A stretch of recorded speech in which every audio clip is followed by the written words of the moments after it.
Good afternoon, everyone, and welcome to the UC Berkeley virtual panel today. We're excited to have you come hang out with us and ask some great questions.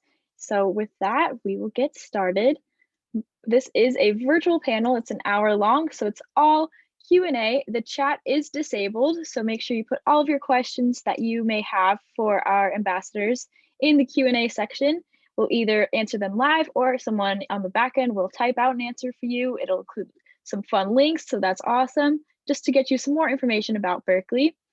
And you can also, if you have some questions that weren't answered today, you can go to visit.berkeley.edu to register for more tours and panels, or you can email tour@berkeley.edu just to make sure that we get all of your questions answered. And with that, my name is Kara. I'm going to be the moderator for today. I use the she, hers pronouns, and I'm from Valencia, California, which is in Southern California. I am a junior studying media studies and sociology, and outside of my academics, I'm involved in the UC Valley Committee, which is a spirit group here on campus. We wave flags, we fire a cannon whenever the football team scores. It's a great time. I'm also involved in Greek life. I'm in a social sorority. If you have any questions about Greek life, make sure you put those in the Q&A function. I'm also involved in the Business Careers and Entertainment Club, or BCEC for short, and we bring in a bunch of panelists from the entertainment industry. It's a really great learning experience. I'm also a lifeguard on campus and have an off-campus internship at a wine PR company. And I will introduce our panelists. Hey everyone, good afternoon or good morning or good evening, wherever you're joining us from. So my name's Violet, I use the she pronoun series, and I actually grew up in Berkeley, California, so I really didn't go far for college. I am in my third year here at Cal, but it will also be my final year. I am sadly graduating this spring, and I've been studying physical geography for my past 3 years. So that's a little bit of social science thrown in with a whole lot of environmental science and climate science and all sorts of good things like that. Some of the stuff I do on campus in a normal non-COVID year includes Cal Ballroom. So I've been dancing competitively in Latin and ballroom with our club sport team in ballroom dancing. I've also been involved in undergraduate research in our geography department. I'm a member of Cal Hiking and Outdoor Society, or CHAOS for short, a group that loves to go hiking, backpacking, camping, you name it, all over the Bay Area and the surrounding parts of California. And last but not least, I've also been a member of the Berkeley Student Cooperatives, which is a nonprofit housing system here on campus. So again, if you have questions about any of those things, definitely stick them down in the Q&A below and ask us any and all questions you have about Cal today. Hello, everyone. My name is Vince. You guys can call me Vincent. My pronouns are he, him, his. I'm originally from Hawaii, and I'm currently a junior at UC Berkeley studying molecular cell biology as a pre-medical student. I'm currently the president of the Omniscient Tutor, the president of See the Lord, and the chief advisor at Student Pre-Medical Advising Network. And so for the Omniscient Tutor, we are a nonprofit online educational organization that really helps the underprivileged and low-income students to gain a background in education using innovative tools and technology. For See the Lord, we are a pre-health organization that's centered around optometry, and we provide a lot of care to the homeless population. And finally, for the Student Pre-Medical Advising Network, we give a lot of tips to pre-medical students wanting to go to medical school, and we host a lot of workshops for them. In addition, I'm also in lifeguard and Army ROTC, so these are the two physical components that really occupy my schedule. Let me kick it off to Celeste. Hi everyone, my name's Celeste. My pronouns are she, her, and hers. I'm from a suburban town down in SoCal, so shout out to anyone joining us from Southern California today. And I'm currently a senior at Berkeley. So this is my last semester, so I am super excited to be able to talk to you guys about my 4 years here at Berkeley, but I'm also sad to be leaving. I'm majoring in media studies, and I did a summer minor in journalism, which was a pretty amazing program where I was able to get the whole minor done in just one summer. So let me know if you have any questions about that. And on campus, I've been involved with Greek life, different dance organizations, Cal TV, which is our campus broadcast organization. And I was a lab assistant for some computer science classes. So a bit of range. Let me know if you have any questions on extracurriculars or things like that on campus, or anything related to media, journalism, video production. I love all that stuff. Thank you for all of our panelists for that nice introduction. And now that you all know a little bit about them, it would be great if we could learn a little bit about you with this poll that should be popping up right here, just to help us kind of cater this panel more towards you and just make sure that we get all of your questions answered. With that, we will start off our tour, or our panel, sorry, with a question for Violet. So the first question today is, what's the student-professor relationship like, and how open are they to helping you? Yeah, that's a super great question. We get that a lot. I think something really scary coming to a school that has, 30,000 undergrads like Cal is a fear that, you're not ever going to actually interact with the professors. That has definitely not been my personal experience. So I study physical geography. It's a pretty small department on campus compared to some others. And that means that I interact with my professors all the time. I've also been lucky enough to be involved with undergraduate research really from my first semester here at Cal, which is absolutely something that's possible if you're interested and willing to cast your net wide enough. So yeah, I think the best ways to get involved with professors and to get to know your professors outside of class is to be somebody who goes to office hours. That's always a great opportunity to talk to your professors, and oftentimes they're more than willing to just like have a chat about anything going on in your life rather than academics alone. I found it really helpful all of the times where I've like gotten back a homework assignment or exam and I've been not as happy with my score as I wanted to be, and going to the professors and being like, okay, well, here's what I was thinking, but here's what you marked wrong. And I think that they credit that a lot and are really always happy to talk to students about things they can do better, help them improve, and yeah, stuff like that. So definitely going to office hours and getting involved in research, getting to know your graduate and student instructors are all wonderful ways to interact with professors, and they're some of the nicest people I've met, to be completely honest. Yeah, professors are always there to help, and going to office hours is even easier now because you just have to click a link. So that's pretty great. And I see that we have a lot of high school seniors and juniors joining us on this panel today. Exciting times in your college application process, and I hope that we can answer everything that you're wondering about. Our next question is for Vince, and it's, what has your experience been like learning over Zoom? How did the transition go from in-person classes to online learning? So ever since fall 2020, UC Berkeley has transitioned its classes to online due to the COVID-19 pandemic, as you guys know. And throughout this process, I think it was online classes provided two benefits for myself, and that was convenience and flexibility. And I can really see, because throughout my classes back in sophomore year, so I'm currently a junior, all my classes were really far apart from each other, and I had to walk about 10 to 15 minutes from each location. And that was about like fast walking, you couldn't really stop and to talk with others. You were always sweaty when you got to classes, you're always tired, but Zoom really made that convenience possible. So as a student, you get access to a Zoom Pro account, and that gives you over 300 plus hours, actually 300 plus attendees. You can attend lectures like that, as well as host your own Zoom meetings, etc. So you had a lot of flexibility regarding that. And as Kara said, as well as Violet, they mentioned that office hours were also more convenient, because all you need to do is to tap a Zoom link on the document in which your GSIs and professors assigned. So if you guys don't know, GSIs are graduate student instructors, and they are basically host discussions after you attend lecture with your professors. So it's really convenient to access those office hours, because now you just need to tap that link and ask them any questions that you have. Sometimes there's only the GSI himself inside the room.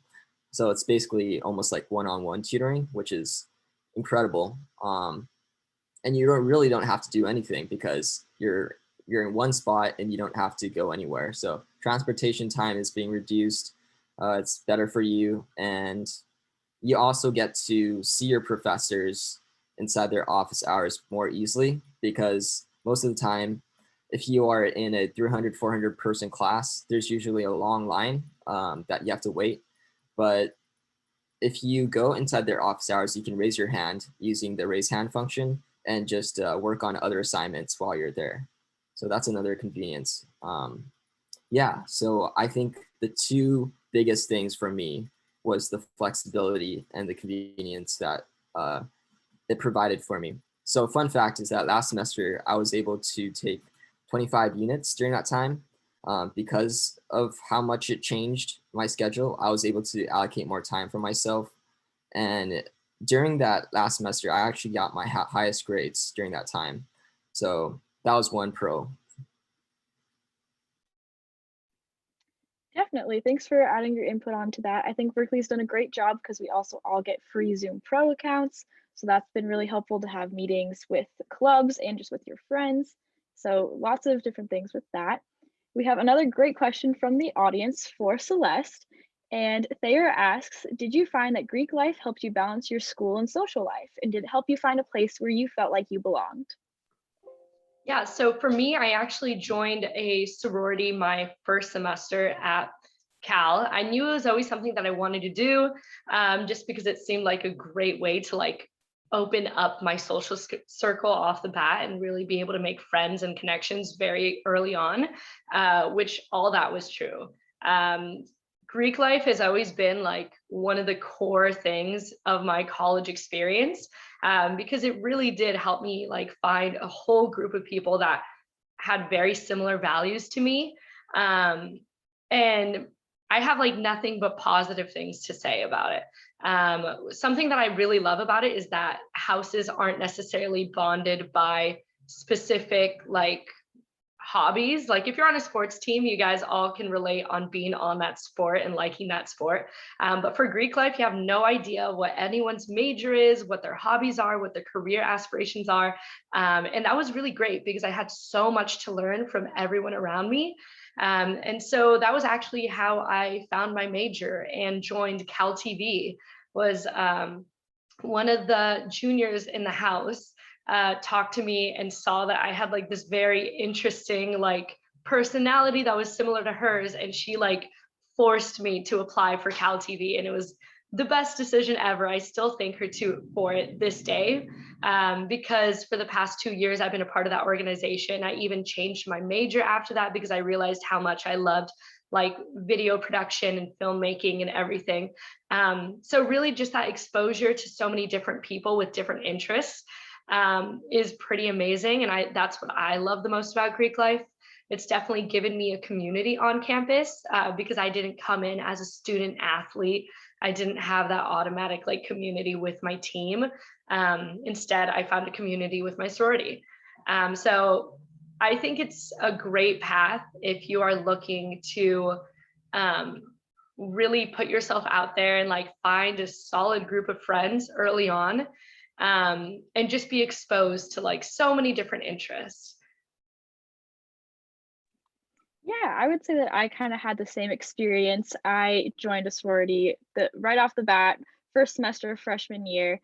And so my sorority has really become a big part of my campus life and my college experience. And I have really enjoyed it. I've made tons of great friends with lots of different interests and majors. And I just love to hear everyone's passions about that as well. Our next question today is for Violet. How hard is it to switch majors? And can you double major in different colleges? And if you can, how difficult is that? And just can you explain a little bit about the major process? I would love to. So I saw like a bunch of different questions down the Q&A about all sorts of things, colleges and majors. So I'm just going to do a little rundown of that. Some of you guys might have been looking into UC Berkeley's undergraduate college system. We have 5. We got the College of Letters and Science, Colleges of Engineering, College of Chemistry, College of Environmental Design, and the College of Natural Resources. Those colleges are separate academic entities, and like they have different groups of majors that fall within them. They have slightly different requirements, but those colleges aren't like, you know, on different campuses in different cities or like have buildings in separate parts of our campus. They're very much interconnected. The research apparatus of campus is not really separated out into those colleges in the same way that undergraduate studies are. So you absolutely can. Somebody asked in particular, like, can you switch between colleges? For that, it is going to depend which college you're in initially and which college you're trying to switch to. Some programs like the College of Engineering and the College of Chemistry, the students who've applied to those colleges have already declared their majors. So by applying to those colleges, you come in as a student with a declared major. That's your major. You'll have to go through a process to try and switch that. Whereas in other colleges, like the College of Letters and Science, nobody who enters comes in with a declared major. So you actually aren't assigned a major from the beginning. You just take whatever classes you want and kind of figure it out sometime in the first 2 years, maybe a little later, maybe a little sooner, just depending on you and your academic whatever. So generally, if you are anywhere else in the university and you want to switch into the College of Letters and Science, that is possible. It's where about 75% of undergraduate students are, and it is a much larger college than some of the others. If you want to switch into chemical engineering, for example, in the College of Chemistry, that's going to be very difficult. If you want to switch into electrical engineering and computer science in the College of Engineering, that's generally not possible because it is one of the most selective majors on campus. And it would be really, really hard if people were applying to Berkeley and then all just trying to switch into EECS or electrical engineering and computer sciences. But if you're, in maybe bioengineering and you want to switch to mechanical engineering, which are both in the College of Engineering, you might be able to make that switch. It depends at what point you decide you want to switch, and it depends like if you realize that on your first day on campus, or if you realize that when you're in your third year, that's going to be a very different process. It's going to look really different. So it really, really does depend on the specifics of your major and what you're trying to switch to. So we covered, yes, you can switch between colleges, but it depends what you want to do. You can totally switch between majors within colleges. But it depends what you want to do. If you're in the Letters of Science, switching your major is usually really easy. Same sometimes for the College of Natural Resources. All right, I think I covered like most aspects of that. Was I forgetting one of them? I think you pretty much covered it all. Thank you so much. That was a great answer, good overview, I'd say. Yeah, okay, thank you. And if you guys want to know more about the major switching process, do go ahead and give it a quick Google search for the college that you're curious about in particular, or like ask in the chat and we will get back to you with as much detail as we can, because that is an important question. Thanks, guys. Thank you, Violet. That was a great answer. Our next question, we have a lot of them coming in, but this is for Vince. How would you say the ROTC life is at Berkeley? Is the ROTC and school workload and social life all manageable? Thanks for your question. I'd be more than happy to elaborate on that. So as an incoming freshman, I already knew that I was going to join Army ROTC because I received a 4-year scholarship. So it's mandated for me to be in ROTC throughout the 4 years, as well as commission as an officer. So during my freshman year, that was when I decided to be pre-medical student as well. So the combination between a pre-med and a ROTC cadet is extremely tough. And I can say that throughout the 3 years that I've experienced so far. So essentially in my first year, I didn't really know how ROTC was different from JROTC, because in the past I've done that. There's a lot of drill and ceremonies, if you know what that is. Basically, you march in place, etc. But ROTC deals more with physical training as well as combat tactics. So something that you learn towards in the field. And one of the main things is that they really want to push you for physical fitness. So every Tuesday, Wednesday, and Friday, you wake up around 5:30 or so to be there at around 6 to train. And you train about for an hour. And they usually do runs, like 3-mile runs or just in any endurance exercises. And that's where you really push yourself in that. On Thursdays, we have labs that teach you about any tactics in terms of the Army. Yeah, so definitely interesting things that they push you through. One big thing that I learned throughout the process is discipline. So I think back in my freshman year, I've never thought of waking up that early in the morning. I'm like, no way in heck am I going to do that. But if you're late or anything, they also mark you down. So I think it's good that they teach you these life lessons early in life so that you don't make the same mistakes in your job. And you also get to become a better version of yourself in the process. So it's that mentality, if you're able to kind of concentrate that this is a beneficial thing for you, then I think you'll be able to push through. As for academics, combining that with academics, it's a little difficult because in the mornings you wake up early and after you train, you might be tired, right? So usually in my 8 a.m. lectures, I kind of get tired, and in some of them I do nod off a bit. So I think I don't watch the lecture in its entirety. So I think that you really got to be flexible on that. If you know that you're going to be tired, maybe you can just go home, take a nap, and then rewatch that lecture online or something like that. So you got to know what your schedule is like from there. First, plan your classes. And the good thing about ROTC is that all the physical training and exercises are at the very beginning of the day. So you don't have to worry about it intervening with your schedule in the classes that you're taking. And yeah, it really gives you a whole different experience than just being a normal college student. We also have field training exercises that we go through from Friday through Sunday. So we go to places like camp parks, and we put on our Rotcs. So our Rotcs is essentially a big bag with a good decent amount of weight. So usually 35 pounds. You put your sleeping bag inside, your food, which is MREs, meals ready to eat, as well as more training equipment. And then you would go through this 3-day process. It's almost like a field trip. It's kind of like a getaway, if you think, getting away from school, everything that you're dealing with.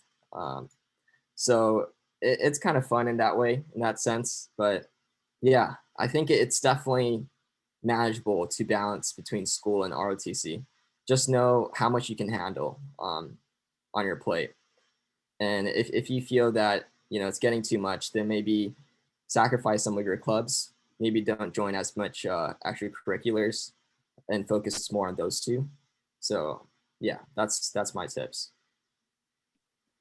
Thank you for that, Vince. And kind of kick flipping off of that, Virginia would like to know how you balance your academics with your social life and your free time, which I know I personally struggled with coming into college just because it's a very valuable skill to learn. So, Violet, would you like to talk a little bit about balancing school and free time? Yeah, Celeste might have some more to add to this too, because I know you're doing like so many things on campus.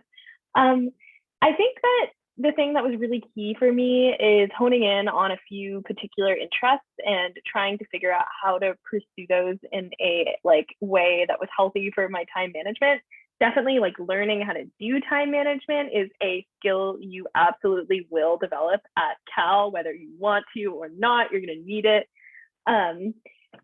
So my first semester, I got to Berkeley and I was just like, I need to school's so hard. I need to work really hard and I'm not going to make any friends and I'm here to learn and who cares about that stuff. But I realized pretty quickly that that is not a sustainable attitude. And it actually caused, ironically, my academics to suffer because I was isolated. I didn't have people who I could study with.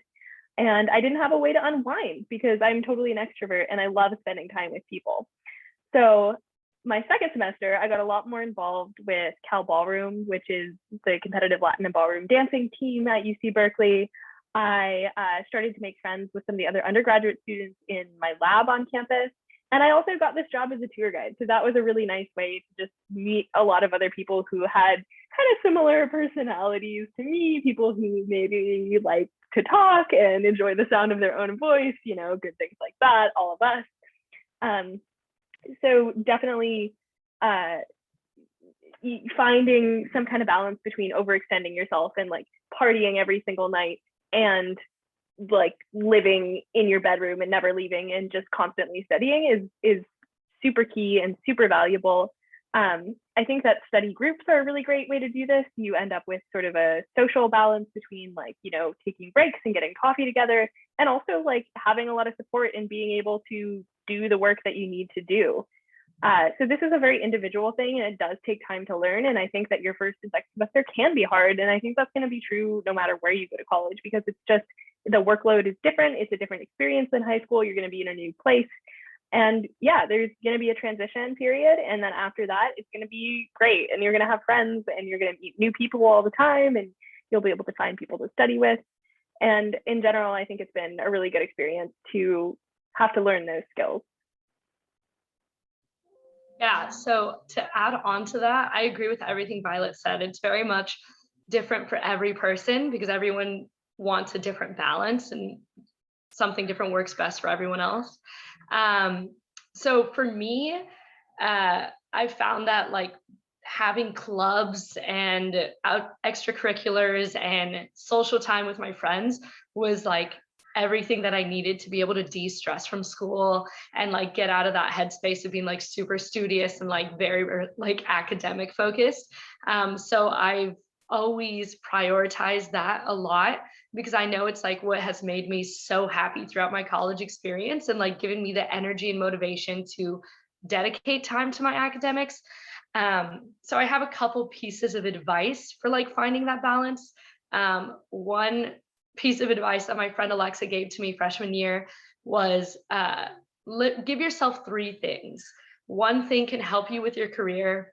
One thing can help you stay fit or active. And then one thing can be purely fun. And so that semester, I remember I was like choosing between like 5 different extracurriculars, clubs, research positions, all this stuff. And like having that rule for myself before I like was able to learn my own sense of balance was really useful. So like try to give yourself like some rounded like extracurriculars, and I think that'll help a lot because you won't feel guilty about having something that's purely fun if you also have something that's keeping you active and helping you with like your career, your academics. My other piece of advice for that is really like there's a million things that you're going to want to try in college, or at least that's how I was. You don't have to do it all your first semester. You have so much time. And so I think your first semester is going to be a very big transitional period for figuring out how to do college level classes and like take tests and study. And like all of that is a huge learning curve for a lot of people. So like take it slow and try a ton of different things your first and second year and like slowly scale up your list of responsibilities. And I think that is like the best way to approach it. If you are worried about taking too much on, you will have next semester to try it. Like, don't worry about it. Like, make a list of everything you're interested in, whether it's like different music clubs or like a cappella groups, or you want to join the Quidditch team, or you want to do like business consulting. Make a list and like figure out when you're going to try it all.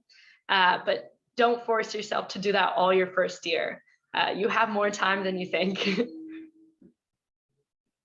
I definitely was one of those people who thought I had to get into everything right off the bat my freshman year. I think I joined so many clubs and I was just so overwhelmed. So definitely, yes, taking that deep breath and figuring out the things that you're really interested in. And I do like that advice of having those like 3 things to kind of figure out what you want to do, but still also have fun, because college is a fun place to be, a good place to learn and grow. And with that, we're going to go on to our next question, which hopefully all of our panelists will answer. And it's, what has been your favorite class at Cal? And also with this question, we're going to launch another poll asking what your academic interests are so we can get more of a sense of who you are. So how about Vince? Do you want to go first on what your favorite class has been? Yeah, sure, I can take that. I'd say my decision is between astronomy C10, C70, or biology 1A. So I took the astronomy class as a breadth requirement for the letters and sciences. And if you guys don't know what's a breadth requirement, it's essentially classes across disciplines that you can take when you're in the letters and sciences. So it's almost kind of other classes that aren't, can be in your major, but it doesn't have to be, but it kind of gives you exposure to other fields. And so I decided to take astronomy because they well advertised it across campus. So they were always posting, "Oh, you should take Astro C10." I'm like, why not? I do want to learn about the things that are composed within our universe. And I think during that time when I took Astro C10, I really learned about like what goes on in our galaxy, as well as memorize the planetary system um, for our Milky Way, which is pretty amazing. So I think I also got to look under a telescope, which is pretty awesome. But I also wanted to add that the other reason I wanted to speak about Biology 1A is because it pertains to my major specifically. So a lot of undergraduate students think that this particular course is really difficult to take because of the amount of pre-medical students in there, as well as the rigor of the course. But the thing that interests me about this course is because my favorite subject is actually in biology. So I think taking the subject that you're interested in is always the best, because no matter how hard the challenge is, you'll always strive to do better because it interests you.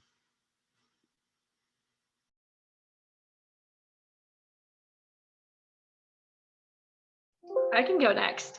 So I actually love this question. As soon as I heard it, I knew exactly what class I was going to say. So last semester, it was our first semester of being fully online and virtual because of everything going on. And it was like this weird transition. I wasn't necessarily looking forward to it because I enjoyed being on campus and like being able to be with my friends so much. So I was pretty nervous about that. But I took this class called Improvisational Leadership. It's held within our undergraduate business school, Haas, if you're interested in it. And I'm actually not a business major, but I was able to get the class because I enrolled early enough. So I was very happy about that. And it was just the most like amazing avant-garde class. Like every day we would, it was basically focused on like being able to be a better leader yourself, but doing that by like stepping out of your own comfort zone, be better at being like spontaneous and being able to speak like on the spot, being more expressive and being more just more fully invested in whatever you're doing. As you can tell, it had a very big impact on me. But what I loved about that class is we would do improv games every day. And so it seemed really silly because we're doing like these theater games, but they had such an effect throughout the semester. We would have one called Bad Yoga, where people would be our bad yoga instructors, and they would come up with like different positions that all had different meanings. And so we would literally all be standing in front of our computer screens, like doing made up yoga poses. But it was so fun because it got us like loose and outside of our heads. And it got us like in this like mindset to be willing to try anything, and like being willing to like say anything on the spot, even if you think it's going to be goofy, and just like being more comfortable being spontaneous. So that was my absolute favorite class I've taken. We became such a community by the end of it. We made everyone in that class, we made a huge group chat, and we're already planning our reunion once it's safe to go back to campus, and once everything has died down with the pandemic. But yeah, the reason that class was so amazing to me was because of the impact it actually had on me as a person. But also it was like the best thing that could have happened to me that semester, because I was so worried about missing out on those connections and getting to know my classmates, and like having all those experiences that you have with in-person classes. Having a class that was that engaging really made that semester worthwhile for me. And it like helped me so much with my transition into online learning. So improvisational leadership, absolutely take it if you ever have the chance to.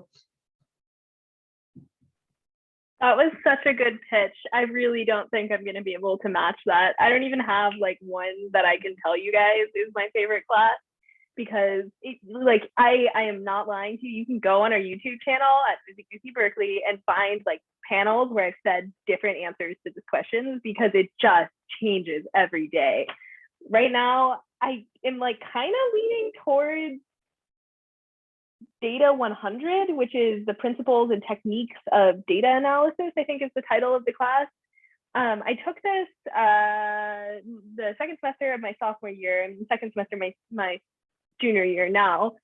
And I took it because I just wanted to like get some sort of technical data science credential and like have a little bit of street cred in that field. I had taught myself Python and R through my lab work, and I thought maybe it would be useful to have some formal course experience, learn to do a little bit of machine learning, a little bit of model building, stuff like that. And it was such a good experience. I ended up, so I don't recommend this necessarily, but it's something I've done more than once in college, is taking like advanced classes that I haven't completed the prerequisites for. I justified that in this case because it required like 2 math classes. I had taken like half of one of them. And then it required the prerequisite data science class that teaches you sort of the fundamentals that allow you to understand the tools that the class I took relies on, which is a Python library called Pandas. But I already knew that Python library pretty well because I had just been using it on my own in my lab work. So I skipped that data science class. I skipped one of the math classes, which is linear algebra. And then to compensate for that, I took the class Pass No Pass, because I was like, well, I mean, I'm not going to get an A when I'm like in here with all these data science majors who actually know what they're doing and have taken the prerequisites. So that's a really amazing option that you have at Berkeley. So for someone like me who does maybe what you're not supposed to do and sometimes doesn't take the prerequisites to things, but just is really curious and wants to explore them, whether or not they're necessarily going to like ace the class, doing things Pass No Pass is such a good option. And ironically, that semester we Berkeley encouraged everybody to take all their classes Pass No Pass anyways, because COVID happened. So, you know, now future employers don't even know that I was intending to take it Pass No Pass all along. But it was a really great course. I think that it gave me so much more confidence in my ability to like actually code. When I was in high school, like I never thought that was something I was going to be interested in. I was like, oh, I'll go be like a social science major or something. I'm never going to do anything technical. I don't really like math. And I realized that I like coding. Like it's kind of fun, you know, it's not this thing that like computer science students do alone in their basement. It can be very collaborative. It can be extremely useful. And it's just a really powerful tool. And if you want to learn an actually useful skill that could be applied to basically any discipline, it's a great thing to pick up while you're in college. That was such a good range of so many different classes. Thank you for adding your input. And I see we also have a big range of what people are interested on our tour. So with that, Celeste, someone has a question for you. Since the campus is sectioned into different specialized colleges, do you really only interact with the students who are also within your college, or are you able to interact more with students from all different colleges? Okay, so off the bat, no, that is absolutely not the case. Here's a few reasons why. What I love about the campus is that everything is mixed up on the campus. Like the buildings that house the different colleges are like next to each other all over the place. You will interact with people on your way to classes, but also for a lot of your lower division classes, like the intro to math, like intro to like all the introductory classes, a lot of those are pretty big classes that have students from all different majors, because they're kind of the prerequisites that like are required for multiple subjects. So your freshman and sophomore year, you really do get to take classes with people from a lot of different subjects. And it's really a great way to be able to be exposed to like different people and different like majors and colleges. But also I would say being in clubs and extracurriculars and sports and anything that you could think of, campus jobs, those all give you such an opportunity to meet people outside of your college, because I feel like there's so many clubs that aren't specifically related to academics that bring in students from a wide range of subjects. So yeah, I would say like majority of my friends in college weren't the same major as me, and I had friends from every single college on campus, which was really cool because you get to see like the classes that they're taking or like the internships that they're doing, and like everyone's doing like such amazing different things. And you do get to see that even if you are in your one specific college your whole 4 years.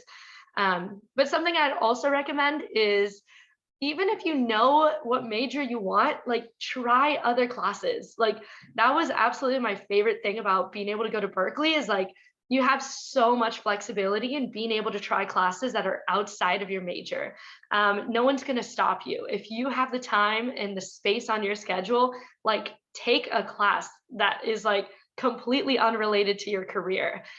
Similar to what Violet was saying, one of my favorite classes was on coding. It was a computer science class, like the big intro one that all the computer science majors have to take.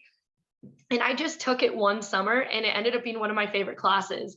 And it was so fun and so cool. I had no intention of being a software engineer, but it was like really amazing to be able to like test out my coding skills and see if I like could understand it somewhat. And I did meet a lot of people outside of my college, which was really awesome to be able to meet them and still be friends with them to this day. So yeah, no, that is not the case. You get to meet people from all colleges, all majors, as long as you really put yourself out there and like get involved on campus. I just love that aspect of Berkeley. Like one of my roommates is a physics major. That has nothing to do with media studies. And I took a class on dinosaurs that literally connects to nothing for either one of my majors, but Berkeley still made it happen and I still could take those classes. And I really love that aspect of going here, which I think is great. Our next question is from Michael, who asks, could you elaborate on research and internships available for undergraduates? Violet, do you want to take that one? Yeah, I would love to take that one. So I've been involved in two, not one, but two of the really big research programs for undergraduates on campus. The first one of those is something called the Undergraduate Research Apprenticeship Program. This is really the best, probably easiest way to find a research position on campus. Every semester, anyone in any year of their undergrad can apply to up to 3 different projects with professors or graduate student instructors, or maybe postdocs or even staff researchers, depending on what the project is. And then you write a little application, tell them about what classes you've taken, stuff like that. And maybe there's an interview, maybe not. Maybe they're taking 1 apprentice, maybe they're taking 2 or 3 or 4 or 5, just really huge variety of projects in URAP, or the Undergraduate Research Apprenticeship Program. And then, yeah, usually those are semester-long position in a lab or with the professor or something of that sort.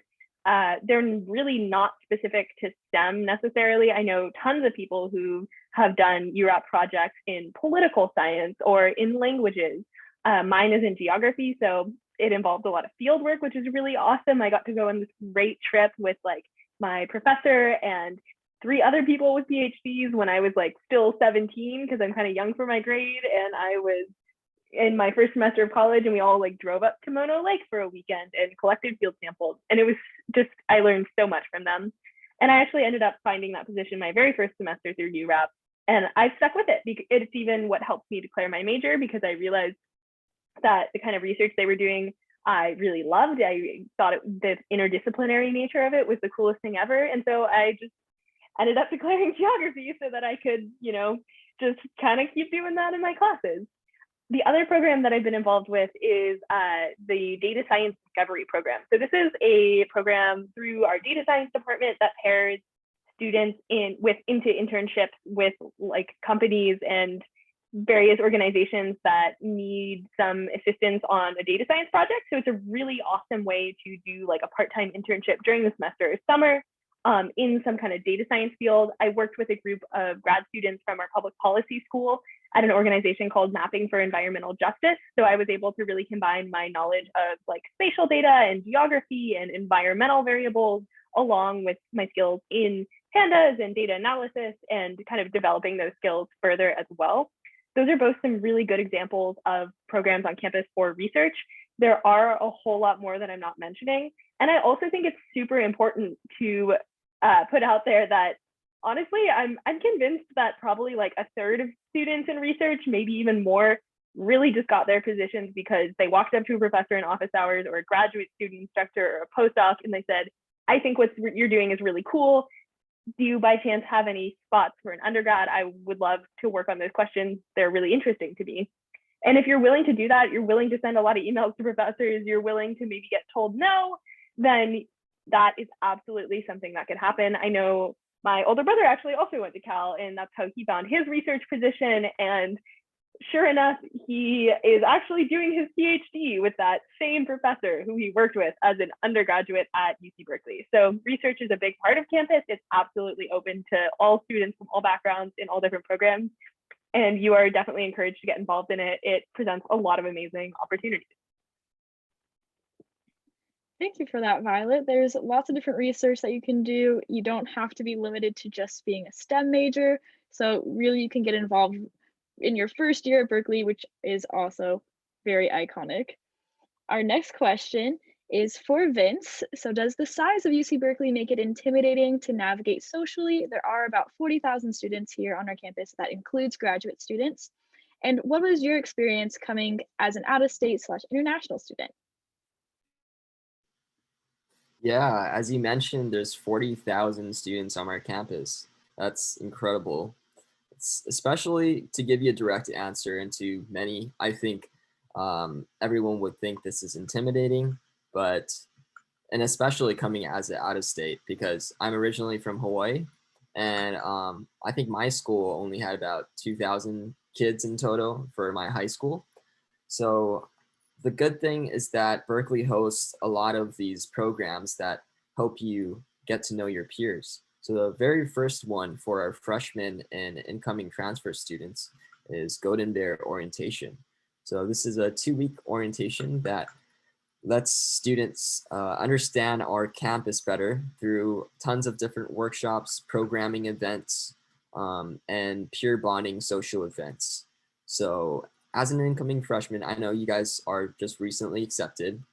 For those of you who are watching, it's a great experience that will, really solidify your friendships in your first semester at Cal, because majority of the times, all of the friends that I talk to have friends that are in GBO. So GBO is the Golden Bear Orientation, and you really stick throughout your 3 years or so.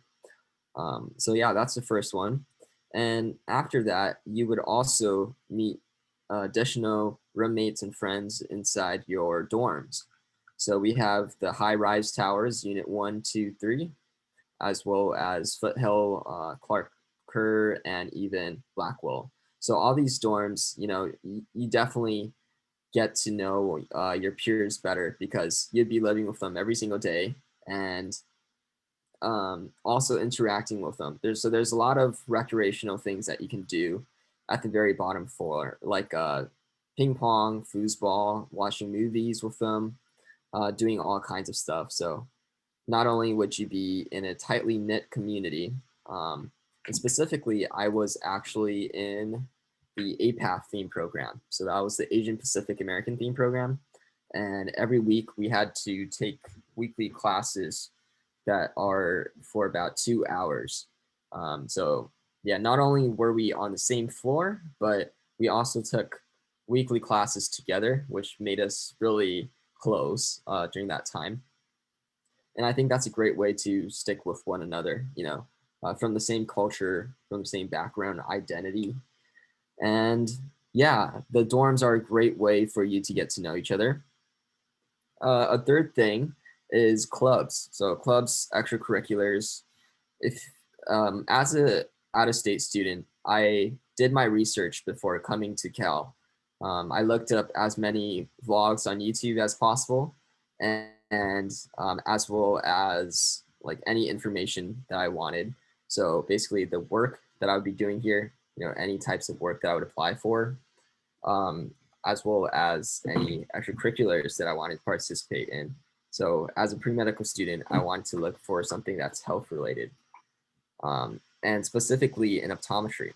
So I was able to go on the callink.berkeley.edu site. That's where you can navigate all your clubs and search about the different clubs that are related to eye care. From there, I contacted those clubs and was able to stick with them. So that's another way that you can find a tightly knit community within such a big school like this. So although we do have 40,000 students, there's tons of clubs that you can join and build your own community that way. Thank you for that, Vince. So we have a few more questions as we are wrapping up this panel today. This one is for Celeste. Can you talk a little bit about housing and just the options that are available on campus and off campus? We'll also be launching a poll asking where you're from. Yeah, I'd love to cover this question. I've actually lived in so many different types of housing. In my first 2 years, I lived in like 3 different places, or that was like in my first year and a half. So I know a lot about the housing around Berkeley. So typically we have majority of our freshman students actually live on campus. I definitely recommend it. It's a great experience, great way to get to know people, just making friends with not only your roommates, but the people that are on your floor and in your whole building. We have multiple different dorm buildings that you can pick from that all have different size like rooms, different styles, where there's like the traditional dorm style where you'll have like your own room and you'll have like 1 or 2 or maybe 3 roommates. But then there'll be a big old shared community bathroom on your floor.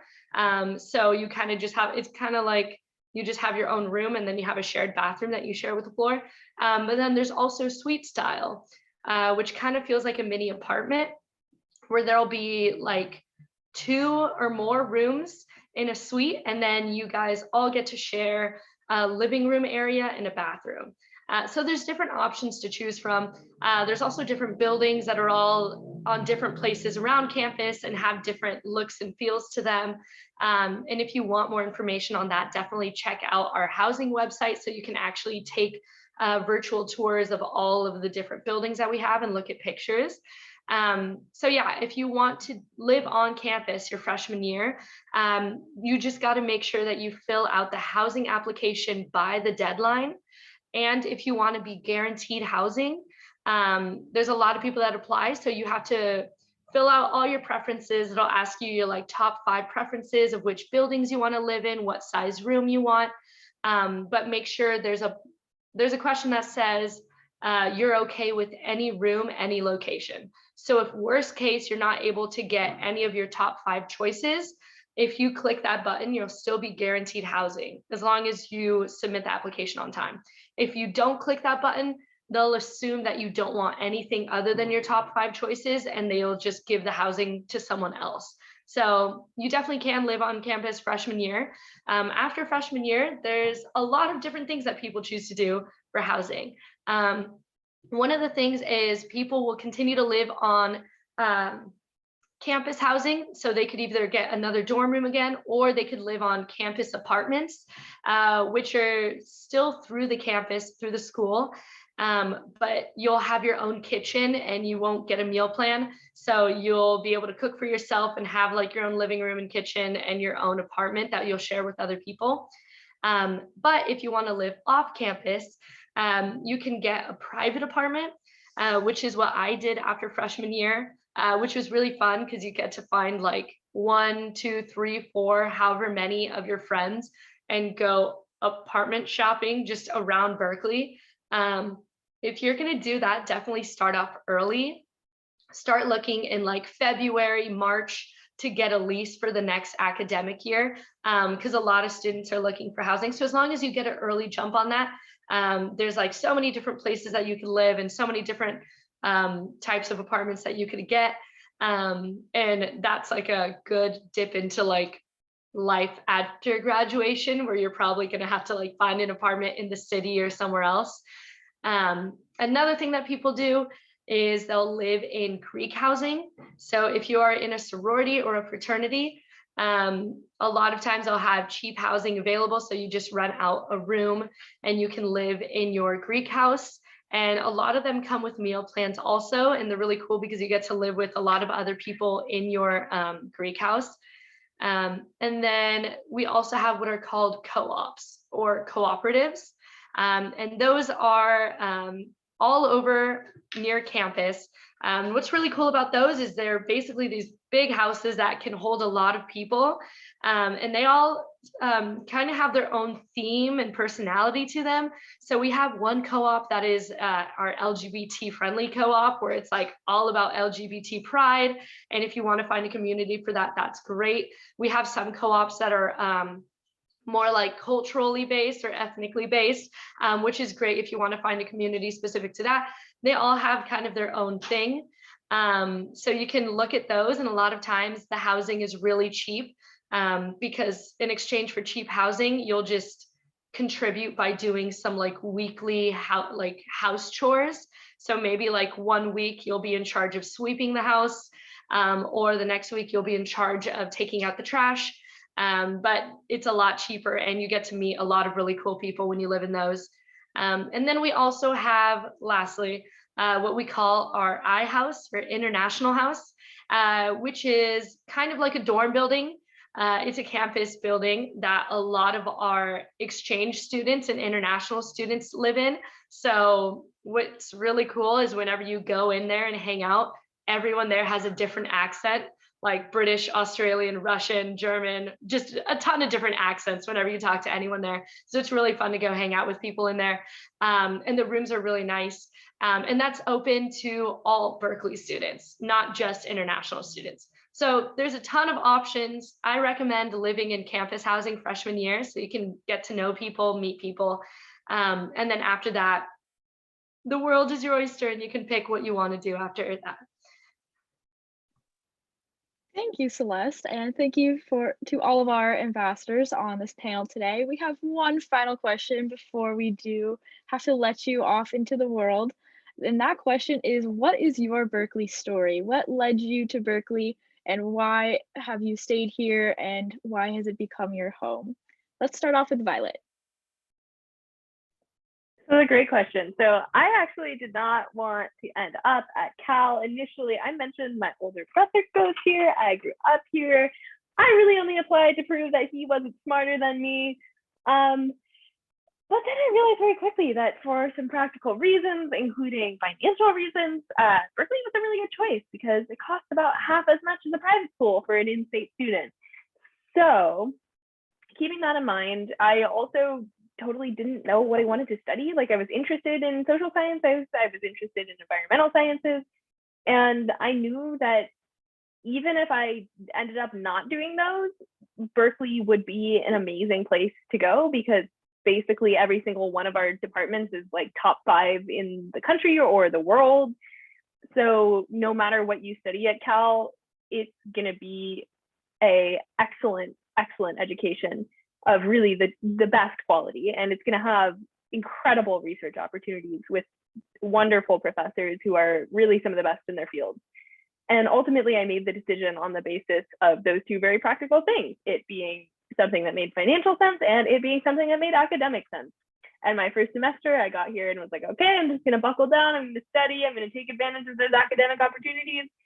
And I realized very quickly that there are other things I really like about Cal, and it was a really good thing that I ended up here because, I mean, I did grow up here. Like, I think I fit into a lot of aspects of the culture. I very quickly met people who were just as excited and passionate about like exploring nature spots as I was, or getting outside. I had the opportunity to, spend a week in the summer at UC Berkeley's forestry camp up in the Sierra Nevadas. I had the chance to do field research. So all of these things that I think were really specific to kind of the outdoorsy and academic culture combination at Berkeley were things that I've really benefited from and I really loved. And I was so glad that I ended up here after all. I hope that helps. I think our other guides might have, more dramatic stories, but regardless, best of luck to all of you guys who are newly admitted in making your decisions. Yeah, I think all of us have unique and interesting Berkeley stories. I love telling about mine too. So mine really started back in 8th grade when I was deciding what career path I wanted to pursue. And I eventually decided that healthcare was something that I'm probably passionate in and something that I could do long term. I was looking at the different healthcare options and I found out that eye care seems to be the most preferential for me. And I really just shadowed doctors along the way and did my research into what universities were the best. Found out that UC Berkeley had the best optometry school, and thought that getting in during undergraduate school would help me through my application there.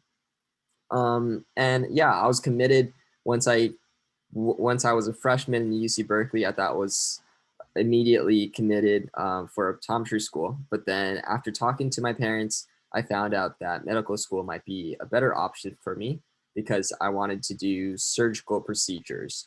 And yeah, from then I decided that, even though my life path has changed, Berkeley still is able to provide all these resources. As Violet mentioned, it's one of the top universities in the world and the top public university in the world. So you'll get a great education no matter what, and get exclusive access to all these professors that is going to benefit your future. So yeah, let's hear Celeste. Yeah, so my Berkeley story, I feel like it's similar to other people's, maybe not Violet and Vince's. I never thought I would get into Berkeley, so I never really pictured my life at Berkeley. I applied because I had a fee waiver for the application, and I just clicked off the box since I was applying to other UCs. And when I got in, it was kind of like this, I have to go there. Like, this is no longer like, I'm no longer battling between these other two colleges I was choosing between. It was obviously Berkeley for me. And I did kind of make that decision very quickly. I had never visited the campus.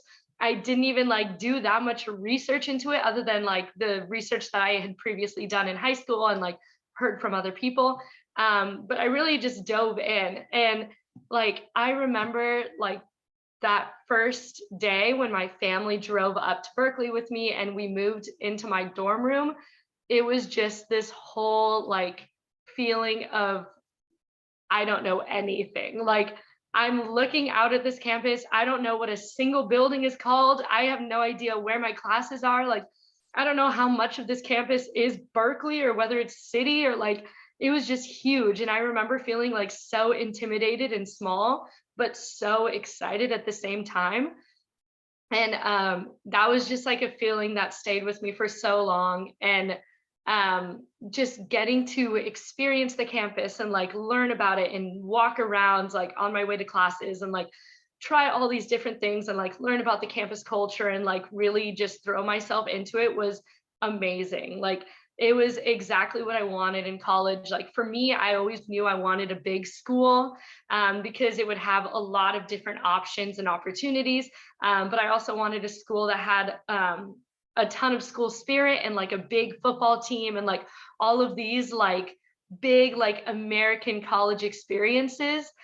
So Berkeley has definitely given me all of that, as well as like the amazing prestige that it has and like the amazing opportunities for my career. So yeah, there's really like never been a moment where I was regretful of my decision. Even when I'm like so stressed studying for classes or like everything feels like it's happening at the same time, like I remind myself that like in a week, everything is going to go back to normal. Like, everything that's stressing me right now is going to be worth it once I like finish these essays and finish taking these tests. And like, then I'll be able to go back to like actually enjoying everything else about the campus. And like, yeah. So for me, like, I've definitely loved the like a bit of a roller coaster experience that I've had at Berkeley, of like a lot of academic stress at certain times, but then like so much fun with my friends and getting to know people and like trying different clubs and all this stuff. Like, I've definitely gotten every bit of my college experience that I wanted out of Cal. So I don't regret it one bit. I will always be a golden bear. Love Berkeley. Thank you so much for sharing your Berkeley stories, and thank you for all of you watching this panel. I'll just share some quick resources before we go. You can go to our U-Visit tour, which we just launched, and you can kind of click around and see different buildings. Highly recommend checking that out. You can follow us on social media, and you can see more of our lives. You can email tour@berkeley.edu if you have any unanswered questions, or if you come up with some questions later on and you're like, wow, I really wish an ambassador would help me out with this. You can also check out Bear Talk blog to hear some more Berkeley stories from other ambassadors. You can also watch other recorded virtual panels and other visits on our YouTube channel. And we are also celebrating 150 years of women being admitted to our campus, a really exciting time to be alive. So you can check out what we're doing to celebrate at 150w.berkeley.edu. The admissions presentation is available at that link right there if you have any questions on that side. And finally, you can register for more virtual visits and engineering visits at visit.berkeley.edu, the same place where you registered for this one. With that, I just want to say thank you. And just like everything at Berkeley, we like to end off with a big Go Bears. So if all of the panelists can unmute with me and do a Go Bears on 3. 1, 2, 3. Go Bears! Bears! Have a great rest of your day, and thank you for joining us.